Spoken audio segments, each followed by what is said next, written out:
Hello বন্ধুরা, good morning. তোমরা সবাই কেমন আছো?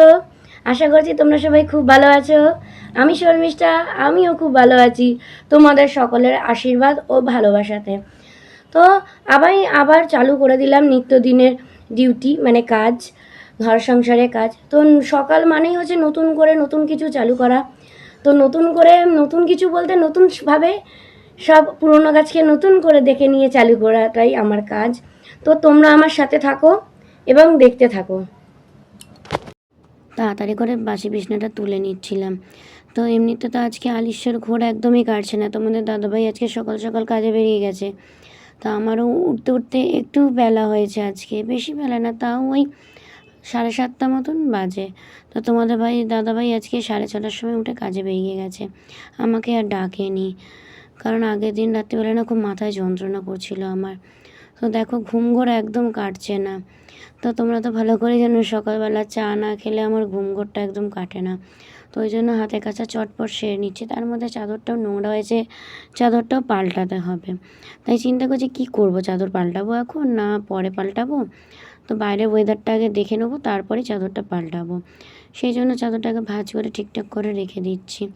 তো দেখো জামা কাপড় সব গুছিয়ে নিয়েছি। এই দেখো আমি এই মালগুলো কী করি। আর পুচকু বিড়ালটা গুড় গুড় করছে। মা দাঁড়িয়ে ছিল, মায়ের সাথে একটুখানি দুষ্টুমিও করে নিলাম। সেই ফাঁকে দেখেও নিলাম যে বাইরের ওয়েদারটা কীরকম কী আছে।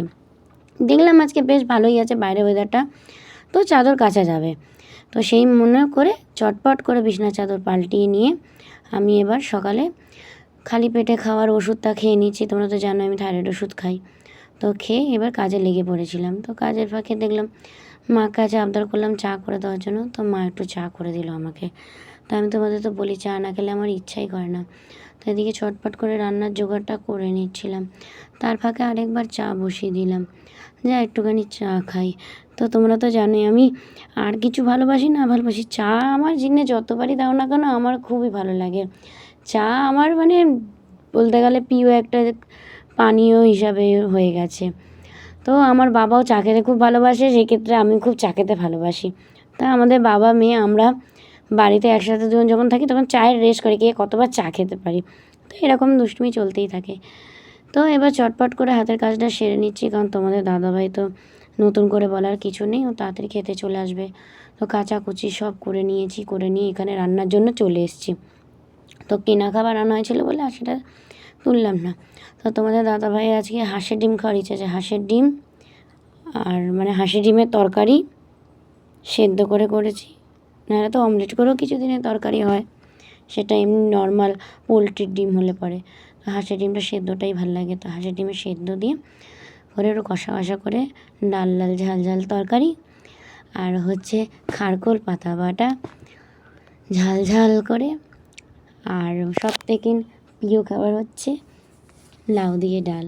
তো আমার মতন কে কে এরকম লাউ দিয়ে ডাল, খারকোল পাতা বাটা এগুলো খেতে কে কে ভালোবাসো আমাকে একটু কমেন্টে জানিও। তো চট করে ভালো করে কষিয়ে কষিয়ে ভালো করে করছি। তো মশলা জানো তো বন্ধুরা, ভালো করে যদি না কষাই না তো রান্নায় না ভালো স্বাদ আসে না। সেই জন্য যতটা পারি কষিয়ে কষিয়ে করতে থাকি। তো তাড়াতাড়ি করে এদিকে রান্নাটা সারছি, কারণ তোমাদের দাদাভাইয়ের আসার সময় হয়ে যাচ্ছে। তাই জন্য চটপট করে আবার একটু পরে তোমাদের সাথে দেখা হচ্ছে। টাটা বন্ধুরা, চলে আসলাম গল্প করতে। তো আমার খাওয়া দাওয়া এবং স্নান ঠাকুর দেওয়া সব কাজ কমপ্লিট হয়ে গেছে, মানে দুপুরবেলার মতন আমার সব কাজ কমপ্লিট হয়ে গেছে। তো বাকি রয়েছে খালি মেয়েকে আজকে পড়তে দিয়ে আসা। তো আজকে মা যাবে না দিতে, আমি যাব মেয়েকে। তো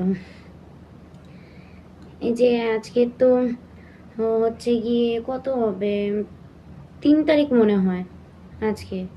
তো দেখতে দেখতে জুলাই মাসটা চলে আসলো। আর এই জুলাই মাসটা আসলে না আমার না একটু অন্যরকম অনুভূতি লাগে। তার কারণ এই জুলাই মাসে আমার মেয়ের জন্মদিন, 14ই জুলাই। তো তখন মানে এই মাসটা পড়লে পরে মনে হয় কি আমার মেয়েটা আরও 1 বছর বড় হয়ে গেল, মানে একটা আলাদাই অনুভূতি। তো জন্মদিনের দিনটাও তোমাদের সাথে শেয়ার করব, অপেক্ষায় থেকো। আর এই মাসে আরও দুজনেরও জন্মদিন, আমার দিদি এবং আমার জামাইবাবু। তো আমার দিদির জন্মদিন আগেই পড়ছে, 8 তারিখ, 8ই জুলাই। তো তো দিদি যদি এখানে আসে সেটা তোমাদের সাথে শেয়ার করব। দিদির জন্মদিনে যদি কিছু করা হয়, তো কিছু তো করা হয় না, দিদি তো টাইম পায় না আসার। দিদি প্রচণ্ড ব্যস্ত, কারণ ওর ছেলেকে স্কুলে দিয়ে আসা নিয়ে আসা, ঘরের যাবতীয় সব কাজ ওকে একা হাতে সামলাতে হয়। তো সেই কারণে খুবই ও ব্যস্ত থাকে। আমি নিজের জন্য নিজের টাইম বেরোয় না, মানে নিজে একটা বার্থডে যে আসবে সেই টাইমটুকুনি ও নিজের বেরোয় না। তো দেখা যাক, যদি ও আসে তোমাদের সাথে আমি শেয়ার করব। তো আমার মেয়ের জন্মদিন আসছে, সেই দিনটা তোমাদের সাথে শেয়ার করো। তো এই মাসটা আসলে না একটু খুশি খুশি ফিল হয়, কারণ এই মাসেই তো প্রথম আমার মেয়েকে আমি কোলে নিয়েছিলাম। তো মাতৃত্বের স্বাদ গ্রহণ করেছিলাম এই মাসেই। তো সেই জন্য এই মাসটা আমার কাছে খুবই স্পেশাল। তো আমার মতন কে কে আছো যে এরকম বাচ্চা জন্ম মাস পড়লেই একটা স্পেশাল অনুভূতি হয়, তা আমাকে একটু কমেন্টে জানিও। তো আজকে তো মেয়েকে আমি পড়তে নিয়ে যাব বললামই, দেখা যাক তখন তোমাদের সাথে শেয়ার করব সেই ভিডিওটা। তো এখনের মতন টাটা, আবার একটু পরে আসছি তোমাদের সাথে দেখা করতে। বন্ধুরা দেখো বিকেল হয়ে গেছে, তো ছাদে চলে আসছি, মানে ছাদটা দেখে যাই। দেখো বৃষ্টি হচ্ছে, ঝিরি ঝিরি ঝিরি ঝিরি বৃষ্টি হচ্ছে। তোমরা বুঝতে পারছো কিনা জানি না, এই দেখো দেখছো, কিছুটা অংশ মেঘলা, কিছুটা অংশ এমনি পরিষ্কার নর্মাল রয়েছে। তো বুঝতে পারছি না এই জিনিসটাই, যে আদৌ কি হতে যাচ্ছে, বৃষ্টি হবে না না। দেখো রোদ, অথচ রোদ রয়েছে, 4:30 বাজে, কেউ বলবে রোদ ফোদ সবই রয়েছে অথচ বৃষ্টি, কি অদ্ভুত ব্যাপার। তো আজকে বিকেলের জন্য বেশিক্ষণ আর ভিডিও করতে পারছি না, ছাদের ওপর ঘরে গিয়ে কথা বলছি। চটপট করে এবার মেয়েকে পড়তে দিতে নিয়ে যাচ্ছি। তো মেয়েকে পড়তে দিয়ে আবার ওখান থেকে মায়ের সাথে আবার একটু কারখানায় যেতে হবে, কারণ মাল আনতে যাব। তো তোমরা তো জানোই আমি মাল করি, সেটা নতুন করে বলার কিছু নেই, দেখিয়েছি ভিডিওতে। তো চটপট করে এবার মেয়ে দেখো পড়তে ঢুকে গেল পড়ার ওখানটাতে। তো এবার তাড়াতাড়ি করে চলে যাচ্ছি, মা দাঁড়িয়ে আছে। তো দেখো রাস্তায় ভুট্টা দেখতে পেয়ে, তো একটা ভুট্টা কিনেও নিয়েছি। তো এই দেখো মাল নেওয়া হয়ে গেছে, এবার বাড়ি ব্যাক করছি। কতগুলো ছেলে মেয়ে দেখো এখানে রিল বানাচ্ছে। দেখো বন্ধুরা সন্ধ্যা হয়ে গেছে, তো সন্ধ্যাবাতি সব দেওয়া কমপ্লিট আমার, তাই আমি তোমাদের সাথে গল্প করতে চলে আসলাম। তো তোমাদের দাদাভাই তো আসতে আজকে রাত হবে, তার মানে তোমাদের দাদাভাই আজকে বাইরে থেকে কেনা খাবার নিয়ে আসবে। তো আমার রান্নাবান্না ঝামেলা নেই, চলে আসলাম সেই জন্য তোমাদের সাথে গল্প করতে। তো আজকে সন্ধ্যাবেলাটা চা খাবো না, কারণ খানিকক্ষণ আগে একটুখানি ভুট্টা খেয়েছিলাম। তো তোমাদের তো ভিডিওতে দেখালাম যে ভুট্টা দাঁড়িয়ে ছিল, তো আর সেই ক্লিপটা নেওয়া হয়নি যে ঘরে যে ভুট্টাটা খেয়েছিলাম। তো যেহেতু নিচের ঘরে সবার সাথে করে খেয়েছিলাম, সেই জন্য আর কি ওই ভিডিওটা নিইনি। তো যাই হোক, তো তোমাদের দাদাভাই আসতে রাত হওয়া মানেই হচ্ছে সে বাড়ি থেকে খাবার নিয়ে আসবে, তো কেনা খাবার খাওয়া হবে আজকের। দেখা যাক কী নিয়ে আসে, সেটা রাতের ভিডিওতে বলতে পারবো। তো এখনও যেন সারপ্রাইজ সেটা আমার জন্য। তো সব কাজই তো সারা হয়ে গেল আমার, এবার বসে রয়েছি। দেখি এরপরে দেখি ইচ্ছে আছে মালটা নিয়ে বসবো একবার, তো বেশিক্ষণ তো বসতে পারি না, দেখি একটুখানি একটু আধটু এগিয়ে রেখে দেবো মালটাকে। তো যদি সম্ভব হয় তোমাদের সাথে সেই মাল করার সময়টা তোমাদের সাথে আমি শেয়ার করব। তো তোমাদের সাথে দেখালাম আমি যে কারখানায় গেছি, যে মালটাও তোমাদের দেখালাম যে ব্যাগে করে আনা হচ্ছে, তো ওরকমভাবেই দেখাবো। তো এখনের মতন টাটা। তো বন্ধুরা চলে এসছি, দেখো রাত হয়ে গেছে। তো তখনই তো তোমাদের আমি বললাম যে তোমাদের দাদাভাইয়ের রাস্তায় রাত হবে। তো তোমাদের দাদাভাইয়ের আজকে ওই 9:30 মতন বেজেছিল। তো আসার সময় রুটি আর তরকা নিয়ে এসেছিলো, আর রুটি মানে রুমালি রুটি আর তরকা, আমার খুব খেতে ভালো লাগে। তো সেটা খেয়ে নিলাম। তো সেটার আর ছবি টবি কিছু তুলিনি, মানে ভিডিওতে আনিনি। তো খাওয়া দাওয়া সব কমপ্লিট হয়ে গেছে, এবার খালি শুয়ে পড়বো। তো মেয়ে তো এখন নিচ হয়ে রয়েছে খাওয়া দাওয়া করে, কারণ ও যতক্ষণ না পর্যন্ত মিষ্টি দাদা আসে, মানে মিষ্টি দাদা মানে হচ্ছে আমার বাবা, তো যতক্ষণ না কাজ থেকে ফেরে ও ততক্ষণ ওপরে ঘরে এসে ঘুমায় না, ও নিচের ঘরে বসে টিভি দেখে। কারণ আমার বাবার সাথে ও একটুখানি দুষ্টুমি করে, গল্প করে, আর যেরকম করে দাদু নাতনি মিলে সেই রকমই চলে ওদের মধ্যে। তো যতক্ষণ না পর্যন্ত ওর বদমাইশির কোর্স কমপ্লিট হচ্ছে, ওর ততক্ষণ জায়গায় ঘুম নেই। তাও তো এখন বন্ধুরা ও রাতে ঘুমায়। তা আজ থেকে 3 বছর আগে পর্যন্ত, মানে ও হওয়া থেকে ওর ক্লাস 1-এ পড়া পর্যন্ত ও রাতে ঘুমাতো না।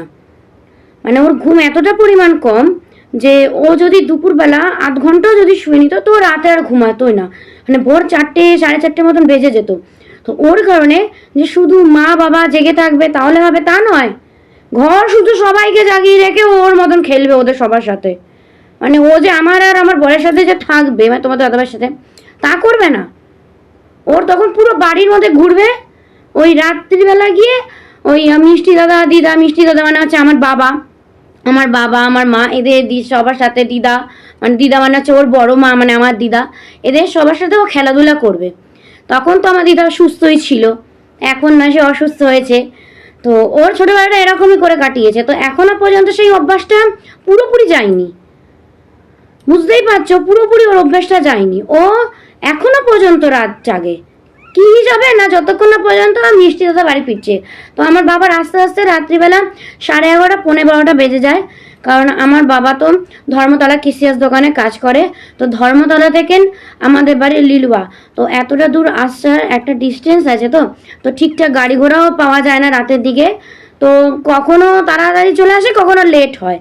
মানে যদি ট্রেন ঠিকঠাক টাইমে পেয়ে গেল বা বাস পেয়ে গেল তাহলে টাইম মতন চলে আসে, তাহলে লেট হয়। মানে যতক্ষণ পর্যন্ত দাদু আসবে, মানে মিষ্টি দাদা আসবে, ততক্ষণ পর্যন্ত ওপরে ঘরেও আসবে না, সেখানে থাকবে, খেলবে, মজা করবে। তো আজকের মতন এইটুকুনি। আবার তোমাদের সাথে কালকের গল্প নিয়ে আসবো, নানা রকম গল্প, ঘরের কাজ, নিত্য নতুনভাবে সব কিছু শুরু করার চেষ্টা করব। নতুন সকাল মানে নতুন করে শুরু। তো আজকের মতন এইটুকুনি, দেখা হবে। তো গুড নাইট, ভালো থেকো সবাই। যদি আমার চ্যানেলটি ভালো লাগে আর ভিডিও ভালো লাগে তাহলে লাইক, কমেন্ট, শেয়ার এবং সাবস্ক্রাইব করে আমার পাশে থাকবে। মনে করে বেল আইকনটি প্রেস করে দেবে, তা না হলে পরে কিন্তু আমার ভিডিওর ফার্স্ট নোটিফিকেশন কিন্তু তোমাদের কাছে যাবে না। তো